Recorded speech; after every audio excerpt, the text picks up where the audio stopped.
This video is all about giving you tips about how to bond with your baby, even if you're going through something like postnatal depression, mood problems, anxiety. Perhaps there's been a bereavement in your family and you're feeling really stressed and you're worried that you're not able to give your child the energy that they need. Follow these 5 tips to support you through this process to help promote that secure attachment for both you and your baby. I've used these with myself when I was going through my own postnatal depression, and I feel very strongly that I have developed a secure attachment with my daughter. And also I use this in my work as a postpartum therapist, supporting so many new mums to help do something similar. Okay, so my first tip is all about showing my emotions on my face to my daughter when I see her. As someone who has experienced PTSD and depression, and I was often really feeling very flat and not in the mood and having very limited energy, I would prioritise the energy I did have to give my daughter a big smile when she came towards me, or perhaps when she woke up from a nap, or when she'd been spending time with her dad, or she had been at nursery in later years. I always just showed my emotion on my face, showed her that she was loved, even if I couldn't sustain that because my mood felt really flat and low. Actually, those initial moments of showing her how happy I was to see her, even when I was feeling really flat, I really think contributed to developing a secure attachment for me and my daughter. The second tip is to baby wear. You may or may have not heard about this, but I genuinely think this is one of the most helpful ways when you're experiencing postnatal depression or struggling with your mood. It means, imagine if you're wearing your baby, particularly in those younger days, you have them really close to you and they can feel your closeness, they can feel your heartbeat, they are getting that physical connection that they need. And for a lot of the time, especially if they're really little, they might be able to sleep in there, or you might be able to go for a walk, you might be able to just have your hands free and not have to engage in the same way, but you are also still meeting the needs of your baby as well. My third tip is to prioritise the tasks that are actually important. So particularly if we're experiencing something like depression or feeling really bad about ourselves, we can get these perfectionist ideas around what we should and shouldn't be doing.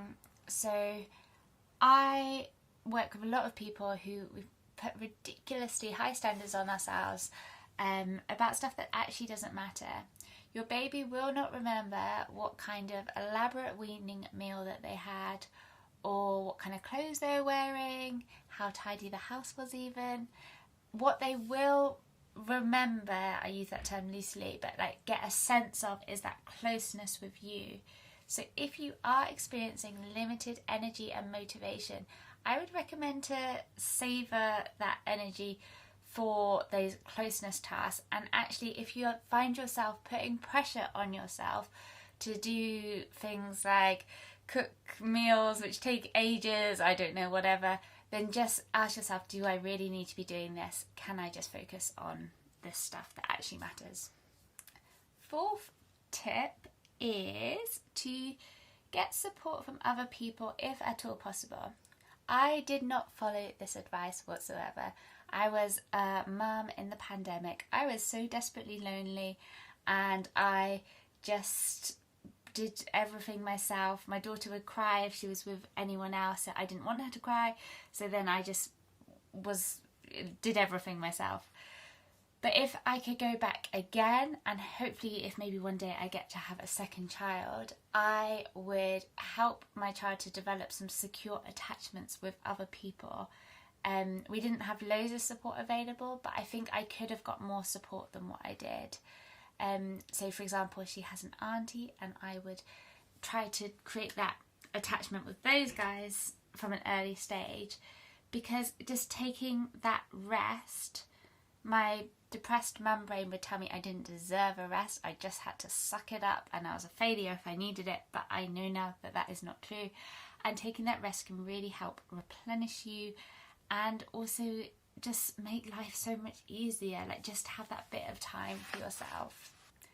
So this next tip, my therapist taught me when I was with my daughter, when my daughter was born, and it was about when I was hugging her to feel the connection of our hearts, like almost kind of feel our hearts next to each other.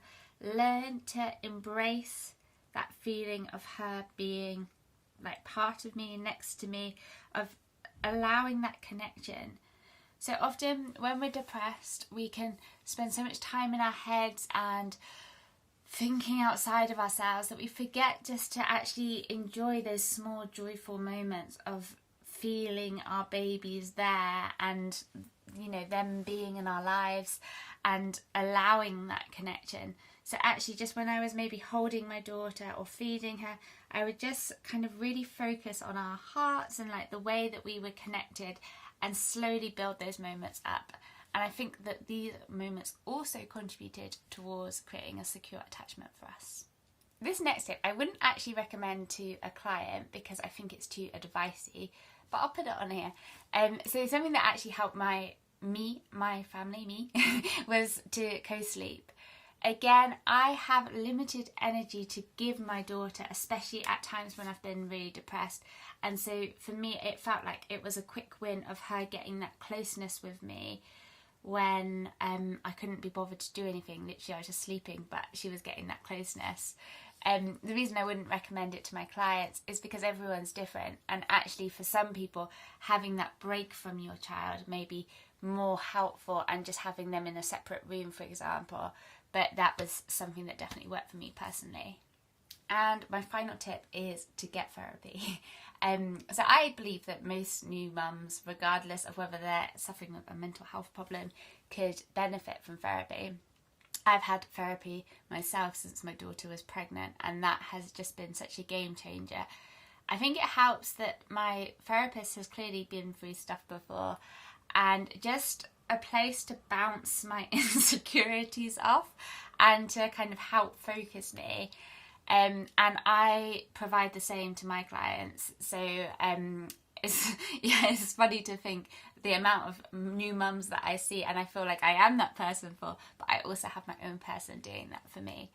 If you are interested in therapy with me, then check out my website where you can find details of that.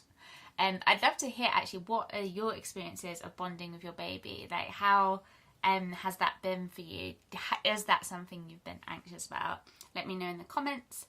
And perhaps you can move on to the next video, which is about treatment for postnatal depression, which gives you loads of advice, not just if you're experiencing postnatal depression, but also just general mood and well-being advice for new mums. Here's the video.